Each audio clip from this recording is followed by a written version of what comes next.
Hello and welcome to another video. Today I'm going to be going through a list of 5 book series I haven't yet completed. I'm pretty sure these are all YA book series, but one of them I'm not quite 100% sure whether it's YA or just adult fantasy.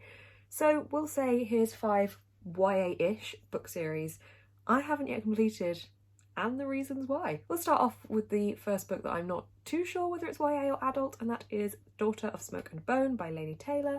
This I'm not sure because when I go into Waterstones it's usually on the adult fantasy shelf, but I know that the main character is kind of, maybe she's more NA, I don't know, new adult, I'm not sure, but basically this is a trilogy and it is a very magical, very fantastical world in which there's lots of different types of creatures, and I enjoyed the first book a lot. I found the fantasy way it was written quite entrancing and captivating. However, for some reason I just didn't continue with this series, and honestly the only reason I can think of is because the first half of this book I was obsessed and I was reading it really quickly, and then it started to really slow down towards the end, and now I can barely remember it, although I can remember the atmosphere of it and the way it made me feel. So I think if I was going to read the rest of the series I might need to reread this one, but it's not out of the question. I have got the audiobook for this, so maybe I might delve into that. I love Laini Taylor's writing, so it's stupid that I haven't read this. Strange the Dreamer is one of my favourite books, which is her other series. So really, it's stupid that I've not read this, and I really should read it. So I don't really know what I'm doing. I should just go read it right now. I'm not going to read it right now because I've got so many other books to read, but really need to read this series. The next book that I have not yet read the whole series of is The Raven Boys by Maggie Stiefvater. This follows Blue as she is told that the first boy she kisses will die, and then it's kind of about her panic with that, but also these group of Raven Boys who are investigating ley lines and are trying to find the grave of somebody they believe to be quite important, and it's all about that kind of spiritually magical-y adventure, and I definitely really enjoyed the first book of this. However, I just didn't continue on with the series because I didn't love it enough, but I am now listening to the audiobook of this one on Scribd with a just really weird narrator, but I'm enjoying it and I am remembering more of this. This is the problem, I think, when you don't continue with the series, you instantly forget every single thing that happens and it just falls out of your brain, so you have to recap, which just takes even longer and makes it more off-putting. So really what I need to do is actually just read the sequels when I've read the first book. Is it going to happen? Probably not. Will continue with this series. I will definitely do it. Okay, the next book I am definitely continuing with this series because this, spoilers, is on my Myth Taker TBR, which isn't going to be live yet by the time you're watching this. That is Stalking Jack the Ripper by Kerry Maniscalco. I read this book a couple of years ago and it is meant to be a mystery thriller? I don't know if it's not really a thriller, it's more of just a mystery following Audrey Rose, I think her name is. Have I got her name right? Is it Audrey? Yes, Audrey Rose. And she basically tries to solve a mystery within this book. It's about the Stalking Jack the Ripper crimes. It's inspired by that type of era in London. It was very predictable. I thought it was really obvious, I guessed, who had done it quite quickly, and that made me not enjoy it very much because I thought it was quite obvious. However, it wasn't the writing style I didn't enjoy, it was just the fact that I knew where the plot was going. Arguably, is that the writing style? No, because the way it was written, good. The plot, obvious. Is that making any sort of sense?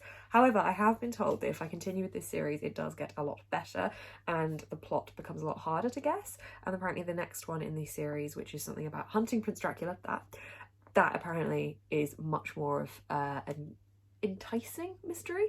So I will be continuing on with this series and I will be continuing it in June. I definitely need a recap on this book, but that is why I have friends that love this series. So I'm just going to go pick Connie and Lauren's brains to make me remember. Okay, this next book I am not proud of, but I have not yet finished the Slits of Crows series. This is Duology. The second one is Crooked Kingdom. It's by Leigh Bardugo. I read this many, many years ago. I read it when I worked at Waterstones and I was very excited because when I read it, after I finished it, Crooked Kingdom was coming out and we got a copy early. Well, we got them all early, a day early. And they weren't embargoed, which means that you have to put them out on the shelves. So basically, I just was very excited that we got one early and I thought I was some sort of special lucky human, and I picked up one of the copies and bought it a day early and then just never read it. And what really annoys me about it is that, you know, the when publishers don't bring out the book in hardback but they make it like a tall paperback, it was like that. So it didn't even match my Six of Crows book. But honestly, I think when I read Six of Crows, it was so insanely hyped that I was in anticipation of it being absolutely exceptional, and I enjoyed it, but I didn't love it as much as everyone else did, so I wasn't that enthused to carry on with the series. However, I think I would like it more now. So what I'm actually doing is I'm currently reading the Grishaverse books for the first time, the Shadow and Bone series. So once I finish reading them, then I'll reread Six of Crows, and I feel like it will be like reading it for the first time because I can barely remember it. Then I will read Crooked Kingdom. So I will do this. I will. Oh God, I'm so bad. I'm just saying I'm going to read all these books. I'm just not. Like, I will try, but it's going to take me like years to do all of this because I've got so many books and I just keep buying more. This is a problem, honestly. Someone make me stop. Someone pin me down and don't let me go online shopping because I'm just going to all the bookshops online at the moment instead of walking into them and just buying books. I need to stop. I hadn't ordered books for like 2 weeks, and then I ordered the Percy Jackson box set because they're prettier than the editions I have, so it's a problem. Also though, this edition is stunning. This is way better than the paperback that I had that didn't match the Crooked Kingdom paperback.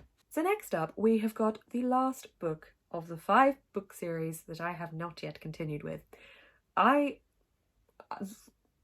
This next one, I don't know why I haven't finished this series yet. However, it's also one I'm going to be reading in June. I'm basically just telling you my Myth Take TBR early. Oops. Oh, I've just noticed my book has a rip in the back of it. Oh well. Yeah, so this next one is the Throne of Glass series. This is a 6/7/8 book series, depending if you count the Assassin's Blade and Tower of Dawn within the main series. But if you strip those two away, which are like side books, kind of, the series is 6 books long. I have read 5 of those books. I have also read Tower of Dawn, and I haven't yet completed Kingdom of Ash, which is the 6th, 7th, 8th final book in the series. It's chunky. It's like 900 pages long. It is the longest book on my TBR.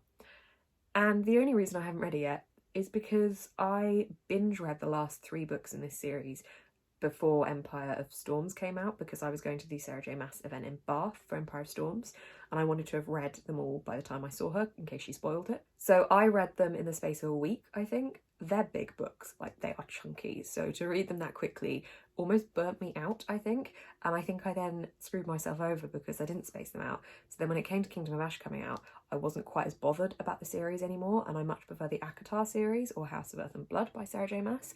So I really do need to go back and complete this series. I am going to be not rereading the series for once. I am going to be getting a series recap because I can definitely remember quite a lot of it, but I think there's some details that I've forgotten that I would like to be able to remember to go in and read Kingdom of Ash in June. I'm excited to read it. I'm excited to see how it ends. I've also been told this one is really, really, really good, and Sarah J Maas does write epic ending books for her series. I really enjoyed A Court of Wings and Ruin. They had some good battle scenes in the end of that. So I am definitely looking forward to reading this. I think this is my most exciting book of next month to read. So should be good, should be good. I'm going to actually finally complete them because I've got all the stunning hardbacks. I just haven't yet read them all. So those are the 5 books that I am ashamed to say I have not completed the series of yet. I own them all, I have them all on my shelves, I've got some of them, the whole series, and yet I still just haven't done it, and I don't know why. It's like there's something in your brain that doesn't allow you to move on to the next book in a series straight away. Like I just read the Fallen Kingdoms series, or the book 1, another series I haven't finished, by Morgan Rhodes, and immediately... Okay, I found this on the web for I Just Read the Fallen Kingdoms series book 1. Check it out. Rude. As I was saying, I just read that series, the first book, and I loved it so much that I downloaded the second one on my Kindle. Have I started yet? No. Should I have? Yes, because I really enjoyed it, and I don't want to forget anything that happened. So I think maybe July for that one, because my June TBR is very much decided for me by the Myth Take TBR video that you'll see this weekend. And also the fact that I have picked like the biggest books on my shelf to read for this TBR, which is great because I just will spend ages reading those books. I've been reading quite a lot more at the moment than I would normally read in a month. Last month I read 10 books, and I think I'm on like my 6th at the moment, and we've still got 2-ish weeks left in the month. So I'm not mad about my progress. I just don't want to slump myself too soon, because I'm on a roll, guys. So hopefully should be able to get to these books. I will let you know in wrap-ups to come. You can watch future Beth tell you if she failed or not. This video is not me telling you I'm going to read these books. It's me telling you I'd like to read them, but mainly I'm just telling you I haven't read them yet. So there's no legally binding contract here. You can't hold me to any of this, can you? Anyway, thank you so much for watching. You can find everything down below if you want to follow me on social media. You can subscribe if you want to see more from me. You can give this video a thumbs up, and you can comment down below as well if you've not completed any of these series or what series you haven't completed. Make me feel less bad. Thank you so much for watching. Keep smiling and stay positive.